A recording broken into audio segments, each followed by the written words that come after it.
Okay, Aaron Thomas here from prenups.com. This week I'm answering the question, can we change the terms of our prenup later? So the brief answer is 98% yes.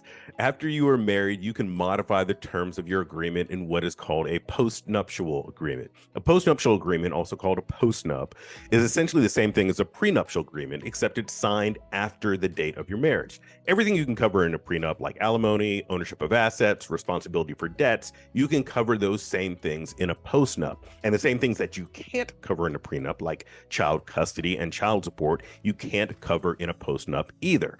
The reason I said 98% is because currently 49 out of 50 states allow for postnuptial agreements. Iowa is currently the lone holdout after Ohio legalized postnups in early 2023. Why might you want to get a postnuptial agreement? There are a number of reasons. I'll touch on a few of the most common reasons here. Number one, you waited too late to get your prenup. You've got wedding planning, you're moving in together, you're opening new bank accounts, and all the other changes that come with getting married, and you just started too late to get your prenup done before the wedding. A very common situation is you just waited until the last minute, and now you have to finish your prenup process after you've already gotten married, so you get a postnup. Number two, you and your spouse have differing financial habits. A common situation I see is where one spouse is saving religiously for retirement and the other spouse has nothing. Under the law, if this couple breaks up, the spouse who saved has to split her retirement with the spouse who didn't put away money for retirement.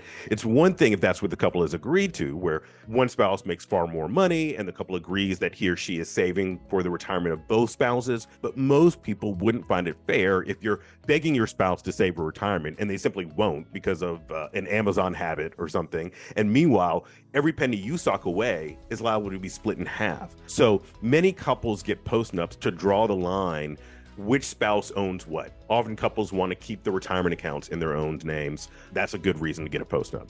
Number three, something has changed since the postnup. Maybe when you got married, your plan was to keep most of your assets and debts separate, and you have a prenup that reflects that. Then you get married, and one spouse's career takes off while the other spouse becomes a stay-at-home parent, and now it makes more sense to change over to the more traditional model of mostly shared assets. Or sometimes it's an affair that makes couples renegotiate their prenup. Maybe the couple chooses to stay together, but they want to include some financial penalties if that spouse cheats again. You can't predict everything that might happen in a relationship, so a postnup is a good way to adjust during the marriage what your financial arrangement might look like. Just like with a prenup, you're going to want to spend some time getting educated about what your options are and doing most of your negotiations before you hire a lawyer to draft your agreement. Typically, the more you can negotiate on your own, the more you can keep the cost down with your attorney.